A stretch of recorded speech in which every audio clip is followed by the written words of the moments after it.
Hello, welcome back. My name is Ari and my dumbass deleted this clip and I have to re-record it now.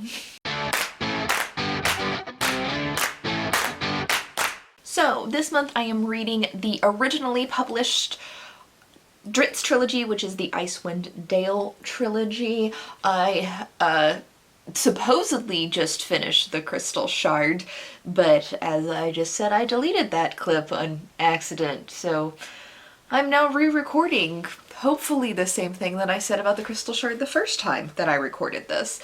I'm a little bit into Streams of Silver, so if I run over and mix up the books, I do truly apologize.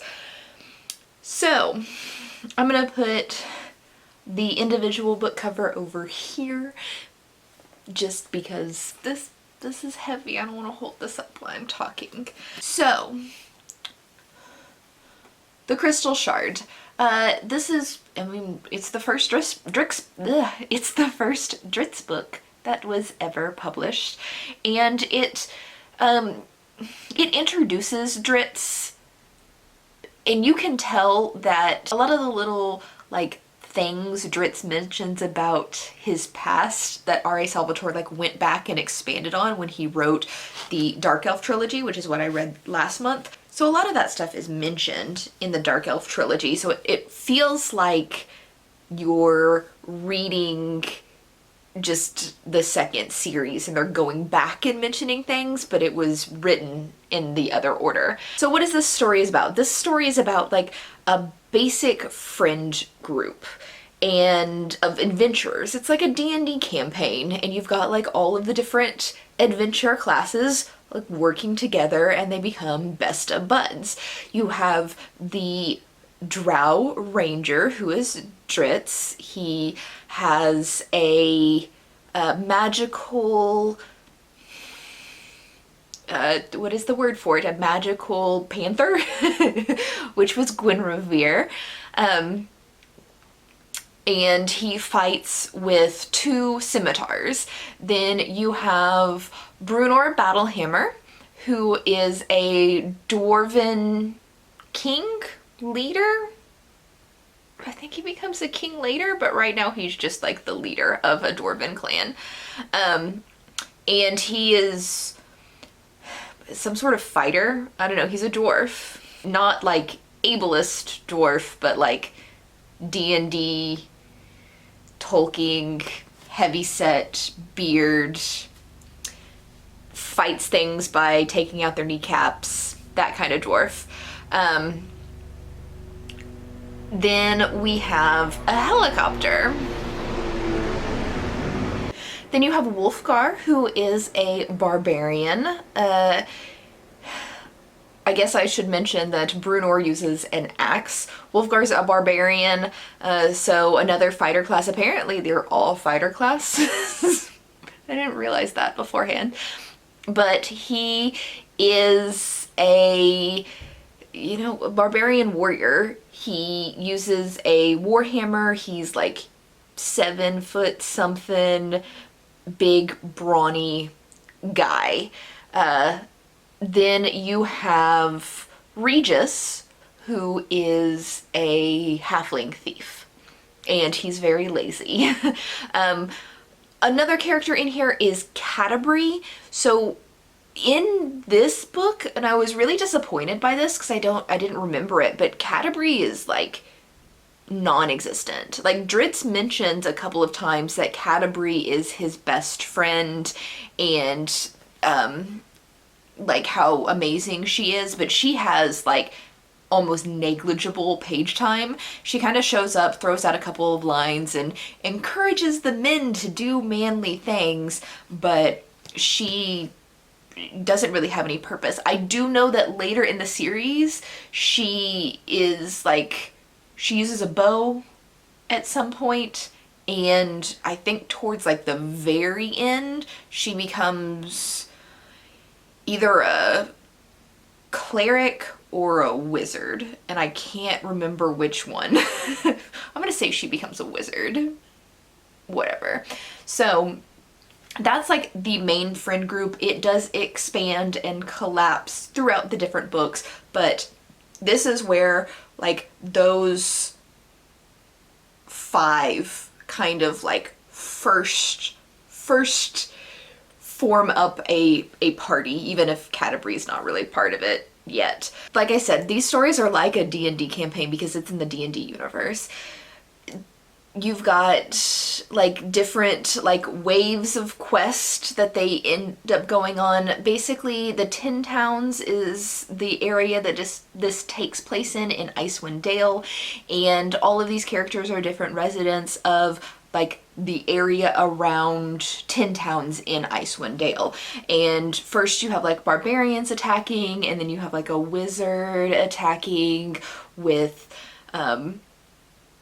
like a goblin, orc, giant army, and you have demons, stuff like that. It's straight D&D campaign, but instead of them going out adventuring, they are having the adventure come to them, and they're defending their home. The crystal shard refers to something with a wizard.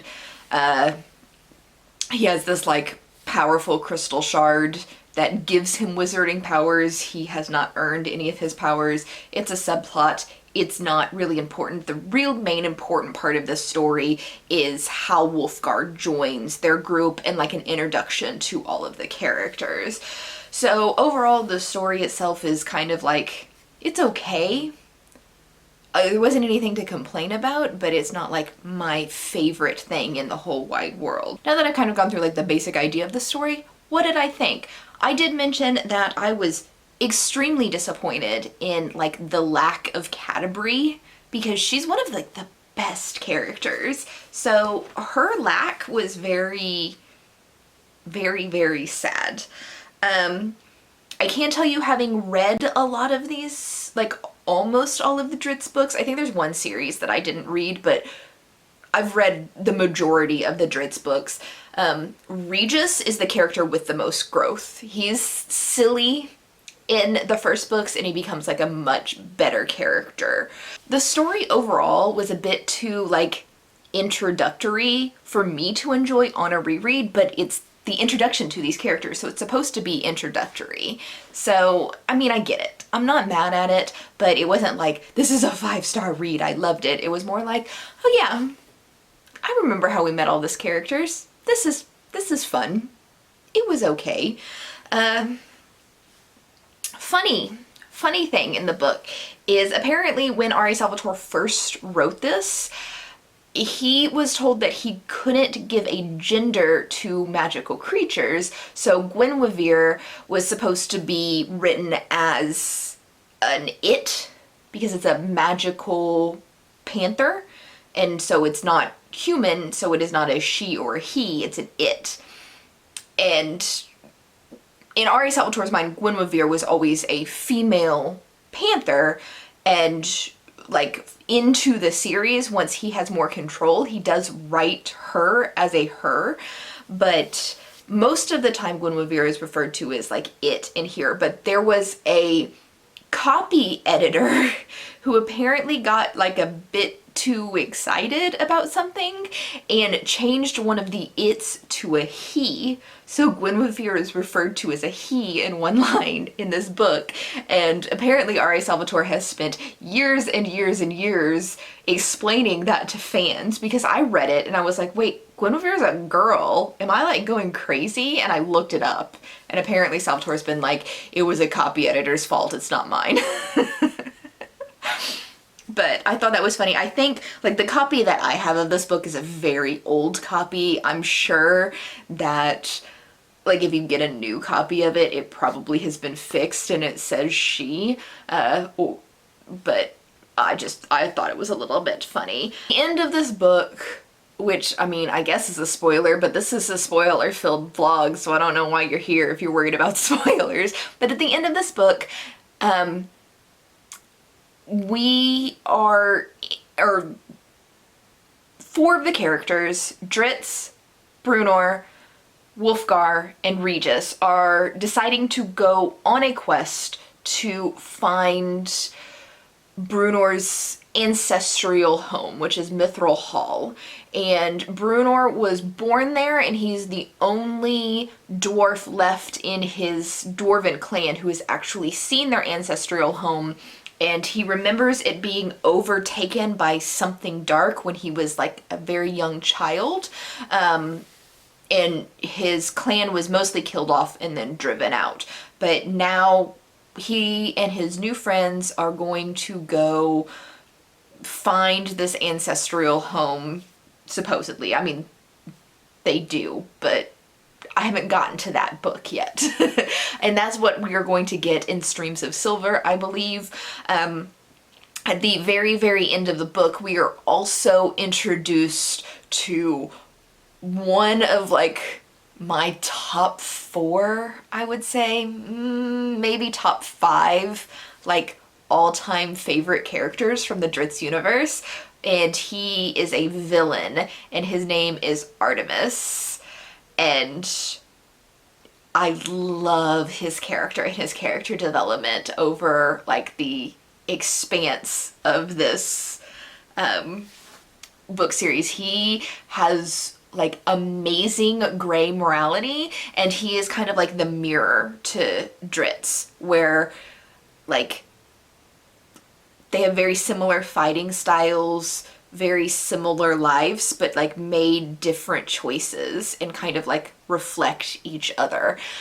So he's one of my just absolute favorite characters. There's so many good characters in this series, and most of them we haven't even been introduced to. Like out of like the main 4, Dritz is the only one I actually like. Well, I like all the other ones. Actually, no, I take that back. I like Brunor, I like Regis, I hate Wolfgard, which we'll get to why I hate him later, because it's a major plot point in a later book. I love Caterpie, but she's kind of like mid-tier.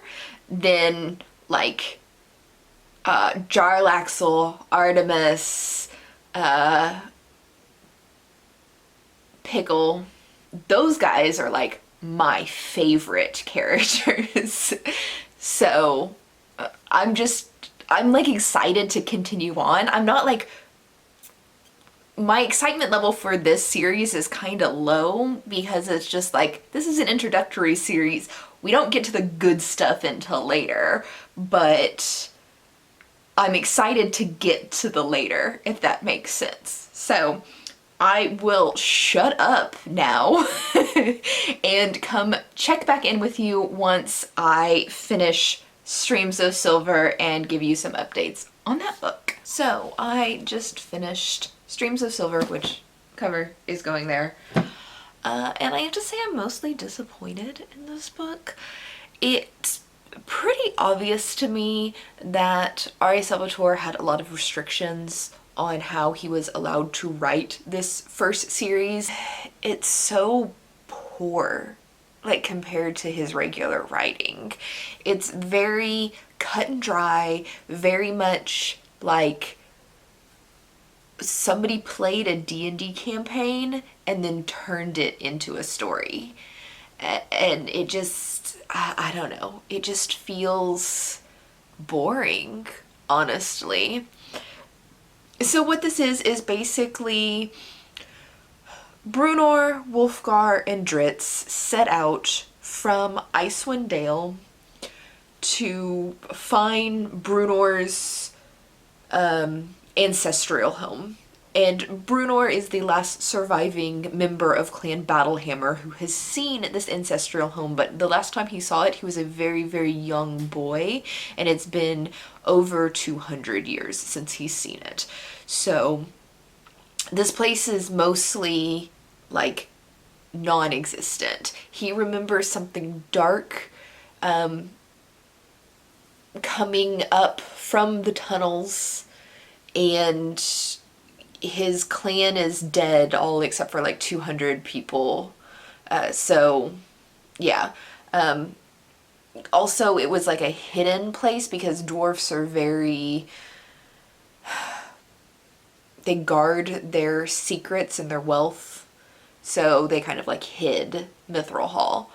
So first they, like, he knows, like, the general area of where it should be, and they have to find it, right? And so they are traveling to, like, different cities with, like, maybe an idea of where to find Mithril Hall. And then, of course, it's a D&D campaign, so there's, like, quest along the way. Also, as they're leaving, Regis, the halfling, like, shows up and wants to go on this quest with them, which doesn't make any sense because Regis is lazy and his favorite thing to do is lay under a tree and eat. So they accept him because he's a friend of theirs, but they're not really sure why. Turns out why is because Regis is a thief and he has been running from Pasha Pook, who he used to work for in, I want to say Lutskin, but that could be the wrong city. And no, Kalimpor? I think that's it. Whatever. It doesn't matter. This is not part of the story. I just can't remember names of anything. But he's been running from him for years because he stole, like, a mystical ruby from him. And Artemis and Trilogy, who is a assassin, has kind of shown up in Icewind tracking Regis. And so Regis doesn't tell his friends that he's being hunted or that he's stolen this thing. He just was like, hey, I want to go on the adventure with you. And so they set off, and I mean, they're like D&D, like, runs into barbarian tribes, orcs, trolls, people being racist against Dritz because he's a drow, and apparently no one has ever dealt with a non-evil drow, even though I know non-evil drow exist in this world, and some of the people who are being cruel to Dritz know non-evil drow, unless my time frame's all off. But I swear one of the Sisters of Mystra is a drow, and the other Sisters of Mystra who Dritz runs into don't know anything about drow, which means that either this happened before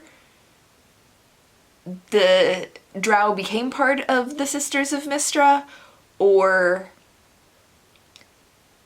it's done by completely different authors and they didn't, like, sync up there. So that's just confusion on my part. I'm sure it happened before she became part of the Sisters of Mystra, but it doesn't really matter. Anyway, I'm going on tangents here. It's boring. Like, it's really, really, really boring. And it was so hard for me to get through this book. Eventually, they get to Mithril Hall and find what's there, blah, blah, blah. Caterpie does show up more in this book because Intriri kidnaps her to go chase down Regis et al., and that doesn't make any sense because I don't know what his goal was with that, like why he kidnapped her and dragged her along. And it's like all this implication that he's going to, like, trade her for Regis or something like that. But that never happened. She, like, escapes. So I really am not sure what the plan was with that. Doesn't matter, we do get more Caterpie, and Intriri is one of my favorite characters in the entire series, so I'm fine with him being on page, but it's just boring. Intriri is basically Dritz's mirror, and he's human, while Dritz is drow, and human is one of the good races, though humans can be just as evil as anybody. And then drow are supposed to be an evil race, and then Dritz is obviously very kind, and Intriri is, he's not evil. he has no passion. He's passionless. He's just a killing machine, and he doesn't give a shit about anybody. Not narcissistic, because he's not like obsessed with himself or anything like that. What is the word? Sociopathic? I think that's the term. But he's just really good at killing, and he is like Drit's equal, except for he has no passion. So Drit's is always going to win because he's the good guy. Intriri is like a morally gray character, and he gets more interesting than just like a boring I'm exactly like you except for you have passion and I don't, which is what we had here. So I don't care for anybody in this series. Like, this is so disappointing because I know how good it gets. Also, on a reread, and this is getting into like heavy spoiler territory here, on a reread there's no like, I know none of these people are going to die. Like, the gang all thinks that Dritz dies at one point, but I know there's an entire like 30-something book series about Dritz, so he sure as fuck didn't die. And then again, they think like Brunor dies at the end of this book. That's how it like ends, is like Brunor's dead. Caterpie is gathering the other dwarfs to retake Mithril Hall in honor of her father, and Wolfgard and Dritz are going after Intriri, who has kidnapped both Guinevere and Regis. And obviously everybody thinks that Brunor's dead, but I know he's not because I've read the rest of the fucking books. So there's no shock value, there's no like real risk of knowing any of these characters are going to die. Let me tell you that in Forgotten Realms there's no real risk of characters dying anyway. The amount of times that we're going to see these characters die and come back to life over like the length of these books is fucking absurd. I think we followed Dritz and his family for like, or his friends for like 2,000 years, which is perfectly normal for like Dritz as a drow elf and Brunor to live for like, maybe not that long, but it's reasonable to expect them to live for a couple thousand years. But a human lifespan does not equal 2,000 years, yet Caterpie and Wolfgard are still alive at the end of this. So people die and come back to life a lot. just saying. Expect this to happen a lot. Another problem I have with this book is like the descriptions of everything are so overdone. And that is a lot to do with like the D&D aspect of it, where it's like a dungeon master describing like a scene for his players, where he's like, you walk into a room and there are 5 alcoves on this wall and then a door on the west wall and another door that's golden on this wall, and or you're walking through a tunnel that's meant for a dwarf and the 7-foot-tall barbarian has to hunch over and he's afraid of getting in a fight in this tunnel because he does not have the room to swing his large magical hammer. And that's just how everything is described in here. And this does not happen in all of the Forgotten Realms books. I think this might just be like something with the early Forgotten Realms books, because I know like last month I read the Dritz books and it does not have this like overbearing description. It has like the feel of a D&D game, but it doesn't have the like, I need to describe everything for you so you can interact with the room you are in, like these books do in like an actual D&D game. So mostly I'm annoyed.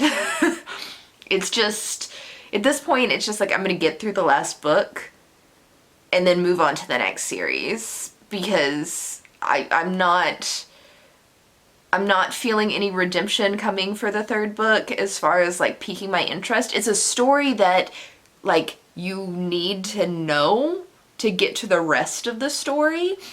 But if I did not know this got better, I would 100% DNF this here and just be like, yeah, cool, don't care. So yeah, that's where I'm standing with this one. I've probably just rattled off randomly. I am exhausted. It's like 9 p.m. and I just want to fall asleep, and I need to stay up for a couple more hours or I'm going to completely ruin my sleep schedule. So if I've just been rattling off randomly and sound like a complete idiot, it's because I'm really tired for absolutely no reason whatsoever. But I will be back in a little bit talking about the third book, which is the Halflings Gem. I had every intention of moving this setup so you didn't get me in the exact same spot for all 3 of these clips, but here we are anyway. So the Halflings Gem, which, let's put it over here. Let's scoot a little bit. Okay, the Halflings Gem, which was the 3rd book in this month's Dritz series. As you guys probably noticed in the last clip, I was very disenchanted with what is that? Streams of Silver? I think that's the title of it. Wow, it's been a lot of days since that last clip was recorded, just so you're aware. I've had plenty of time to forget. Anyway, I was very disenchanted with how Streams of Silver was told.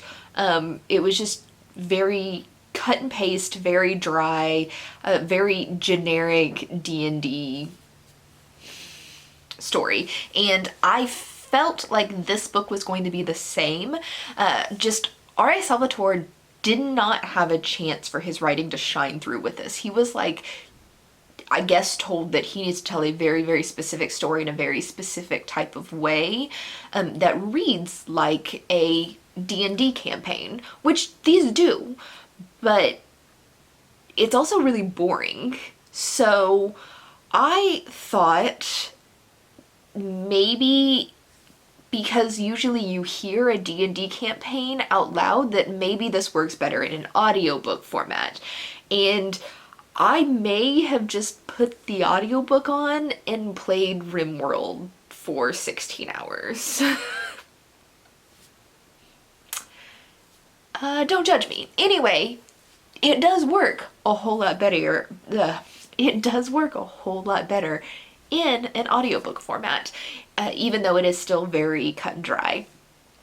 So the plot of this story didn't actually work out exactly how I would have expected it to. There was less emphasis on things that I thought would have a lot of emphasis, and then like a whole lot of emphasis on things that I thought would be like a really quick part of the story. So we're getting into some really big spoiler territory here. At the end of at the end of Streams of Silver, Bruenor was supposedly dead, fallen with the dragon in Mithril Hall, and Entreri had kidnapped Regis and Guinevere and went to Calimport, I think is what it is. Callum something, but I'm gonna say Calimport. And basically Dritz and Wolfgard went to chase Entreri, and Caterpie was staying with the Harples, which is a mage community very near to Mithril Hall, and because they know the dragon's dead and they just need to kill off all the Grey Dwarfs that are still in the hall. And so she had called a lot of the dwarven clans in the area to come and help so they could clear out the Grey Dwarfs and kind of claim the hall of their ancestors and in memory of Bruenor. Well, we do find out at the very end of the book that Bruenor is not dead, and we have a little bit of the book where it's him escaping through the Grey Dwarfs and getting back to the surface, which, I mean, it's an interesting part, but it's very limited. I thought it would be something that was going on like throughout the entire book, but definitely not. It takes up like a very, very small part at the beginning of the book. And then what I thought would take up most of the book is Drizzt and Wolfgard traveling to Calimport, because I'm gonna have to do this with a map. The Forgotten Realms continent, I guess is what I'm going to say, is Toril, I think is how you say it. I could be pronouncing that wrong. I've never actually heard it out loud. But this map right here that you see is the entire continent. Now, Icewind Dale, we're going to zoom in onto it. Icewind Dale is way the hell up here in this top corner. Book 2, they're traveling from Icewind Dale to Mithril Hall, and Mithril Hall is right here. So a very decent distance, but overall not super far comparatively speaking. Now, Calimport, we have to zoom back out for this, is way the hell down here. So that is quite the distance. And you could see why I think this entire book is going to be traveling down to Calimport, maybe never making it, and rescuing Regis on the way.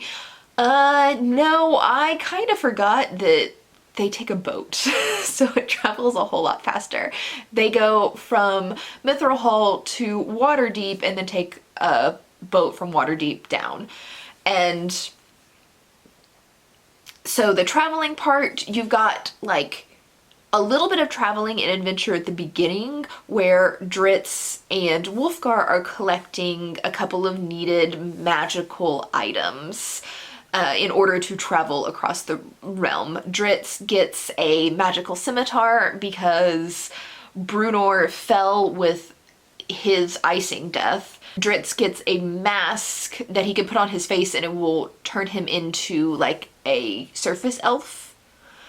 So he can not have to deal with the prejudice of being a drow on the surface, because everybody is racist and hates drow. And I mean, it sounds really bad, but drow are like inherently evil beings. Drizzt is a weird drow. So you've got that.